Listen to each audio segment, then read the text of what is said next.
नशा दो युवकों की कहानी है। मुंशी जी की यह कहानी मनोरंजक तो है ही, इसमें समाज एवं मानव व्यवहार की वास्तविकताओं का भी भरपूर चित्रण है।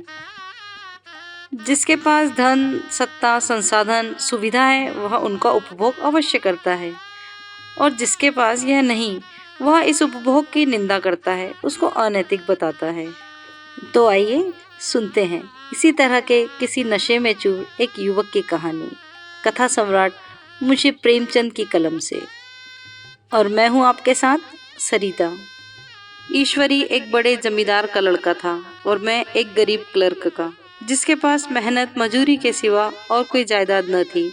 हम दोनों में परस्पर बहसें होती रहती थी। मैं जमींदारी की बुराई करता, उन्हें हिंसक पशु और खून चूसने वाली जोंक और वृक्षों की चोटी पर फूलने वाला बंजा कहता। वह जमींदारों का पक्ष लेता, पर स्वभावतः उसका पहलू कुछ कमजोर होता था, क्योंकि उसके पास जमींदारों के अनुकूल कोई दलील न थी। वह कहता कि सभी मनुष्य बराबर नहीं होते, छोटे बड़े हमेशा होते रहते हैं और होते रहेंगे। लचर दलील थी। किसी मानुषीय या नैतिक नियम से इस व्यवस्था का औचित्य सिद्ध करना कठिन था। मैं इस वाद विवाद की गर्मी में अक्सर तेज हो जाता और लगने वाली बात कह जाता, लेकिन ईश्वरी हार कर भी मुस्कुराता रहता था। मैंने उसे कभी गर्म होते नहीं देखा। शायद इसका कारण यह था कि वह अपने पक्ष को कमजोर समझता था। नौकरों से वह सीधे मुंह बात नहीं करता था। अमीरों में जो एक बेदर्दी और उद्दंडता होती है, उसमें प्रचुर मात्रा में उसका भाग था। नौकर ने बिस्तर लगाने में जरा भी देर की, दूध जरूरत से ज्यादा गर्म या ठंडा हुआ, साइकिल अच्छी तरह से साफ नहीं हुई, तो वह आपे से बाहर हो जाता। सुस्ती या बदतमीजी उसे जरा भी बर्दाश्त न थी, पर दोस्तों से और विशेषकर मुझसे और उसका व्यवहार सौहार्द और नम्रता से भरा हुआ था। शायद उसकी जगह मैं होता तो मुझमें भी वही कठोरताएं पैदा हो जाती जो उसमें थी, क्योंकि मेरा लोक प्रेम सिद्धांतों पर नहीं, निजी दशाओं पर टिका हुआ था। लेकिन वह मेरी जगह होकर भी शायद अमीर ही रहता, क्योंकि वह प्रकृति से विलासी और ऐश्वर्य प्रिय था। अब की दशहरे की छुट्टियों में मैंने निश्चय किया कि घर न जाऊंगा। मेरे पास किराए के लिए रुपए न थे और न घर वालों को तकलीफ देना चाहता था। मैं जानता हूँ वे मुझे जो कुछ देते हैं वह उनकी हैसियत से बहुत ज़्यादा है। उसके साथ ही परीक्षा का ख्याल भी था। अभी बहुत कुछ पढ़ना है। बोर्डिंग हाउस में भूत की तरह अकेले पड़े रहने को भी जी न चाहता था। इसीलिए जब ईश्वरी ने मुझे अपने घर का न्योता दिया तो मैं बिना आग्रह के राजी हो गया। ईश्वरी के साथ परीक्षा की खूब तैयारी हो जाएगी। वह अमीर होकर भी मेहनती और जहीन है। उसने इसके साथ ही कहा, लेकिन भाई एक बात का ख्याल रखना, वहाँ अगर जमींदारों की निंदा की तो मामला बिगड़ सकता है और मेरे घर वालों को बुरा लगेगा। वह लोग तो असामियों पर इसी दावे से शासन करते हैं कि ईश्वर ने असामियों को उनकी सेवा के लिए ही पैदा किया है। असामी भी यही समझता है। अगर उसे सुझा दिया जाए कि जमींदार और असामी में कोई मौलिक भेद नहीं, तो जमींदारी का कहीं पता न लगे। मैंने कहा, तो क्या तुम समझते हो मैं वहाँ जाकर कुछ और हो जाऊँगा? हाँ, मैं तो यही समझता हूँ। तो तुम गलत समझते हो। ईश्वरी ने इसका कोई जवाब नहीं दिया। कदाचित उसने इस मामले को मेरे विवेक पर छोड़ दिया, और बहुत अच्छा किया। अगर वह अपनी बात पर अड़ता तो मैं भी जिद पकड़ लेता। सेकंड क्लास तो क्या, मैंने कभी इंटर में भी सफ़र नहीं किया था। अब की सेकंड क्लास में सफ़र का सौभाग्य प्राप्त हुआ। गाड़ी तो 9 बजे रात की आती है, पर यात्रा के हर्ष में हम शाम को स्टेशन जा पहुँचे। कुछ देर इधर उधर सैर करने के बाद रिफ्रेशमेंट रूम में जाकर हम लोगों ने भोजन किया। मेरी वेशभूषा और रंग ढंग से पारखी खानसामों को यह पहचानने में देर न लगी कि मालिक कौन है और पिछलग्गू कौन। लेकिन न जाने क्यों मुझे उनकी गुस्ताखी बुरी लग रही थी। पैसे ईश्वरी की जेब से गए। शायद मेरे पिताजी को जो वेतन मिलता है उससे ज़्यादा इन खानसामों को इनाम इकराम में मिल जाता होगा। एक अठन्नी तो चलते समय ईश्वरी ने ऐसे ही दे दी। फिर भी मैं उन सबों से उसी तत्परता और विनय की अपेक्षा करता था जिससे वे ईश्वरी की सेवा कर रहे थे। ईश्वरी के हुक्म पर सब के सब दौड़ते, लेकिन मैं कोई चीज़ मांगता हूँ तो उतना उत्साह नहीं दिखाते। मुझे भोजन में कुछ स्वाद न मिला। यह भेद मेरे ध्यान को संपूर्ण रूप से अपनी ओर खींचे हुए था। गाड़ी आई, हम दोनों सवार हुए। खान सामों ने ईश्वरी को सलाम किया, मेरी ओर देखा भी नहीं। ईश्वरी ने कहा, कितने तमीज़दार हैं ये सब, एक हमारे नौकर हैं कि कोई काम करने का ढंग नहीं। मैंने खट्टे मन से कहा, इसी तरह अगर तुम अपने नौकरों को भी 8 आने रोज इनाम दिया करो तो शायद इनसे ज़्यादा तमीज़दार वो हो जाएं। तो क्या तुम समझते हो यह केवल इनाम के लालच में इतना अदब करते हैं? जी नहीं, कदापि नहीं। तमीज़ और अदब तो इनके रक्त में मिल गया है। गाड़ी चली, डाक थी, प्रयाग से चली तो प्रतापगढ़ जाकर रुकी। एक आदमी ने हमारा कमरा खोला। मैं तुरंत चिल्ला उठा, दूसरा दर्जा है, 2nd क्लास है। उस मुसाफिर ने डिब्बे के अंदर आकर मेरी ओर एक विचित्र उपेक्षा की दृष्टि से देखकर कहा, जी हाँ, सेवक इतना समझता है, और बीच वाले बर्थ पर बैठ गया। मुझे कितनी लज्जा आई कह नहीं सकता। भोर होते होते हम लोग मुरादाबाद पहुँचे। स्टेशन पर कई आदमी हमारा स्वागत करने के लिए खड़े थे। 2 भद्र पुरुष थे, 5 बेगार। बेगारों ने हमारा लगेज उठाया। दोनों भद्र पुरुष पीछे पीछे चले। एक मुसलमान था, रियासत अली, दूसरा ब्राह्मण था, राम हरक। दोनों ने मेरी ओर अपरिचित नेत्रों से देखा, मानो कह रहे हैं, तुम कौवे होकर हंस के साथ कैसे चले? रियासत अली ने ईश्वरी से पूछा, यह बाबू साहब क्या आपके साथ पढ़ते हैं? ईश्वरी ने जवाब दिया, हाँ, साथ पढ़ते भी हैं और साथ रहते भी हैं। यूँ कहिए कि आप ही की बदौलत मैं इलाहाबाद में पड़ा हुआ हूँ, नहीं कब का लखनऊ चला आया होता। अब कि मैं इन्हें घसीट लाया। इनके घर से कई तार आ चुके थे, मगर मैंने इनकारी जवाब दिलवा दिए। आखिरी तार तो अर्जेंट था, जिसकी फीस 4 आने प्रति शब्द है, पर यहाँ से भी उसका जवाब इनकारी ही गया। दोनों सज्जनों ने मेरी ओर चकित नेत्रों से देखा, आतंकित हो जाने की चेष्टा करते जान पड़े। रियासत अली ने अर्धशंका के स्वर में कहा, लेकिन आप बड़े सादे लिबास में रहते हैं। ईश्वरी ने शंका के निवारण की, महात्मा गांधी के भक्त हैं साहब, खद्दर के सिवा कुछ पहनते ही नहीं। पुराने सारे कपड़े जला डाले। यूँ कहो कि राजा हैं। 2.5 लाख सालाना की रियासत है, पर आपकी सूरत देखो तो मालूम होता है अभी अनाथालय से ही पकड़ कर आए हैं। राम हरक बोले, अमीरों का ऐसा स्वभाव बहुत कम देखने में आता है, कोई भाप ही नहीं सकता।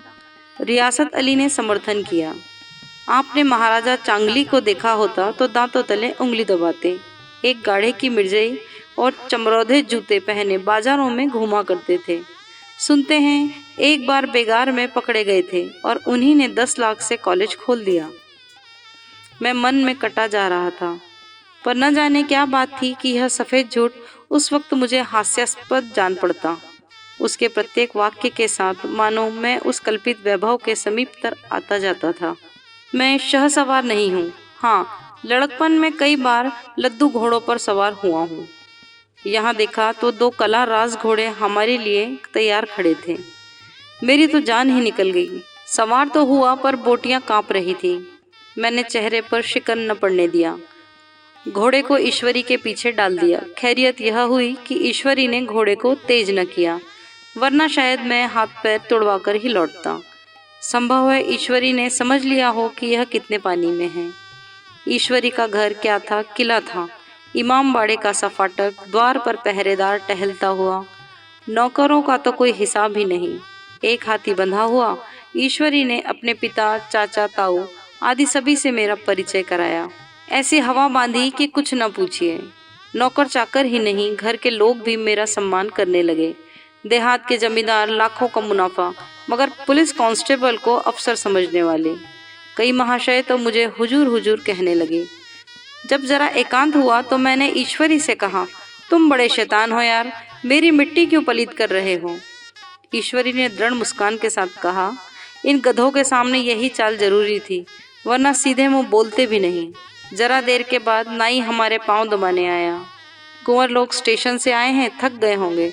ईश्वरी ने मेरी ओर इशारा करके कहा, पहले कुंवर साहब के पांव दबा। मैं चारपाई पर लेटा हुआ था। मेरे जीवन में ऐसा शायद ही कभी हुआ हो कि किसी ने मेरे पांव दबाए हों। मैं इसे अमीरों के चोचले, रईसों का गधापन और बड़े आदमियों की मुठमर्दी और जाने क्या क्या कहकर ईश्वरी का परिहास किया करता। और आज मैं पोतड़ों का रईस बनने का स्वांग भर रहा था। इतने में 10 बज गए। पुरानी सभ्यता के लोग थे। नई रोशनी अभी केवल पहाड़ चोटी तक ही पहुंच पाई थी। अंदर से भोजन का बुलावा आया। हम स्नान करने चले। मैं हमेशा अपनी धोती खुद छांट लिया करता हूँ, मगर यहाँ मैंने ईश्वरी की ही भांति अपनी धोती भी छोड़ दी। अपने हाथों अपनी धोती छांटते शर्म आ रही थी। अंदर भोजन करने चले। यह पांव धोना आवश्यक था। कहार पानी लिए खड़ा था। ईश्वरी ने पांव बढ़ा दिए। कहार ने उसके पांव धोए। मैंने भी पांव बढ़ा दिए। कहार ने मेरे भी पांव धोए। मेरा वह विचार न जाने कहाँ चला गया था। सोचा था वहाँ देहात में एकाग्र होकर खूब पढ़ेंगे, पर यहाँ सारा दिन सैर सपाटे में कट जाता था। कहीं नदी में बजरे पर सैर कर रहे हैं, कहीं मछलियों या चिड़ियों का शिकार खेल रहे हैं, कहीं पहलवानों की कुश्ती है और कहीं शतरंज पर जमे हैं। ईश्वरी खूब अंडे मंगवाता और कमरे में स्टोव पर ऑमलेट बनते। नौकरों का एक जत्था हमेशा घेरे रहता। अपने हाथ पांव हिलाने की कोई ज़रूरत नहीं, केवल जबान हिला देना काफ़ी है। नहाने बैठो तो आदमी नहलाने को हाजिर, लेटो तो आदमी पंखा झलने को खड़े हैं। मैं महात्मा गांधी का कुंवर चेला मशहूर था। भीतर से बाहर तक मेरी धाक थी। नाश्ते में जरा भी देर न होने पाए, कहीं कुंवर साहब नाराज न हो जाएं। बिछावन ठीक समय पर लग जाए, कुंवर साहब के सोने का समय आ गया। मैं ईश्वरी से भी ज़्यादा नाजुक दिमाग बन गया था, या बनने पर मजबूर किया गया था। ईश्वरी अपने हाथ से बिस्तर बिछा ले, लेकिन कुंवर मेहमान अपने हाथों से कैसे अपना बिछावन बिछा सकते हैं? उनकी महानता में बट्टा लग जाएगा। एक दिन सचमुच यही बात हो गई। ईश्वरी घर में था। शायद अपनी माता से कुछ बातचीत करने में देर हो गई। यहाँ 10 बज गए। मेरी आंख नींद से झपक रही थी, मगर बिस्तर कैसे लगाऊं? कुंवर जो ठहरा। कोई 11:30 बजे मेहरा आया। बड़ा मुंह लगा नौकर था। घर के धंधों में मेरा बिस्तर लगाने की उसे सुधि न रही। अब जो याद आई तो भागा हुआ आया। मैंने ऐसी डांट बताई कि उसने भी याद किया होगा। ईश्वरी मेरी डांट सुनकर बाहर निकल आया और बोला, तुमने बहुत अच्छा किया। यह सब हरामखोर इसी व्यवहार के योग्य हैं। इसी तरह ईश्वरी एक दिन एक जगह दावत में गया हुआ था। शाम हो गई। लैंप मेज पर रखा हुआ था। दिया सलाई भी थी, लेकिन ईश्वरी खुद कभी लैंप नहीं जलाता था। फिर कुंवर साहब कैसे जलाएं? मैं झुंझला रहा था। समाचार पत्र आया हुआ रखा था। जी उधर लगा हुआ था, पर लैंप नदारद। देवयोग से उसी वक्त मुंशी रियासत अली आ निकले। मैं उन्हीं पर उबल पड़ा। ऐसी फटकार बताई कि बेचारा उल्लू हो गया। तुम लोगों को इतनी फिक्र भी नहीं कि लैंप तो जलवा दो? मालूम नहीं ऐसे कामचोर आदमियों का यहाँ कैसे गुजारा होता है। मेरे यहाँ घंटे भर भी निर्वाह ना हो। रियासत अली ने कांपते हुए हाथों से लैंप जला दिया। वहाँ एक ठाकुर अक्सर आया करता था। कुछ मनचला आदमी था, महात्मा गांधी का परम भक्त।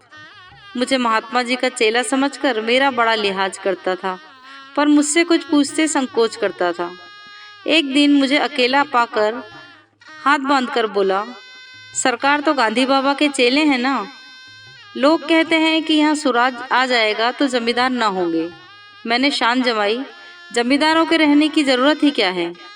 यह लोग गरीबों का खून चूसने के सिवा और क्या करते हैं? ठाकुर ने फिर पूछा, तो क्यों सरकार सब जमींदारों की जमीन छीन ली जाए? मैंने कहा, बहुत से लोग तो खुशी से दे देंगे। जो लोग खुशी से ना देंगे उनकी जमीन छीननी ही पड़ेगी। हम लोग तो तैयार बैठे हुए हैं, जो ही स्वराज आया अपने इलाके आसामियों के नाम हिब्बा कर देंगे। मैं कुर्सी पर पांव लटकाए बैठा था। ठाकुर मेरे पांव दबाने लगा। फिर बोला, आजकल जमींदार लोग बड़ा जुल्म करते हैं सरकार। हमें भी हुजूर अपने इलाके में थोड़ी सी जमीन दे दें तो चलकर वहीं अपनी सेवा में रहें। मैंने कहा, अभी तो मेरा कोई अख्तियार नहीं है भाई, लेकिन जो ही अख्तियार मिला मैं सबसे पहले तुम्हें बुलाऊंगा। तुम्हें मोटर ड्राइवरी सिखाकर अपना ड्राइवर बना लूँगा। फिर सुना, उस दिन ठाकुर ने खूब भंग पी ली और अपनी स्त्री को खूब पीटा और गांव के महाजन से लड़ने पर तैयार हो गया। छुट्टी तमाम हुई। हम फिर प्रयाग चले आए।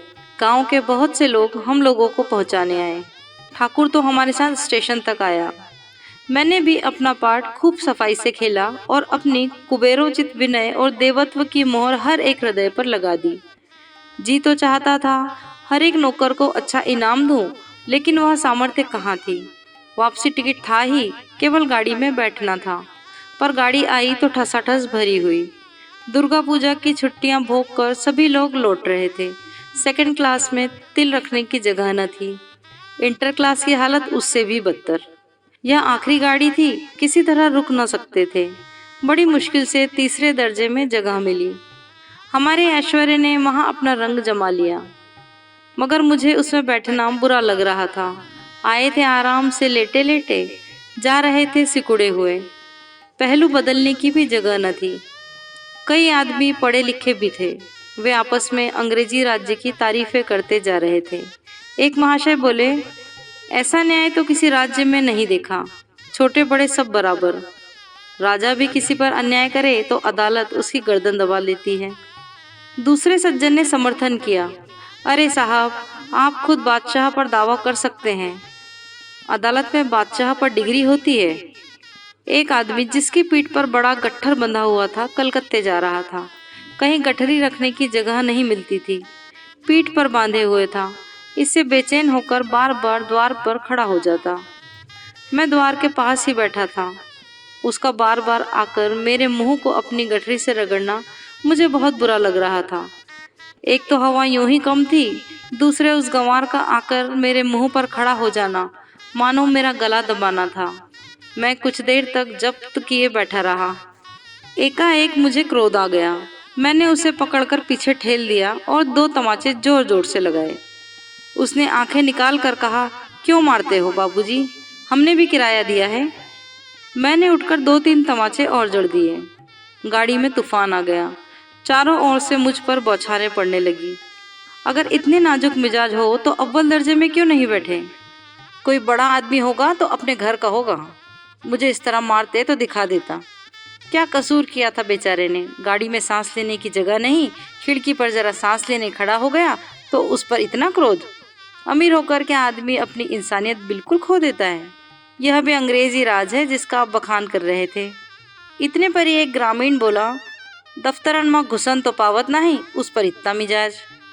ईश्वरी ने कहा, what an idiot you are Bir. और मेरा नशा अब कुछ कुछ उतरता हुआ मालूम होता था। नमस्ते सदा वत्सले मातृभूमि।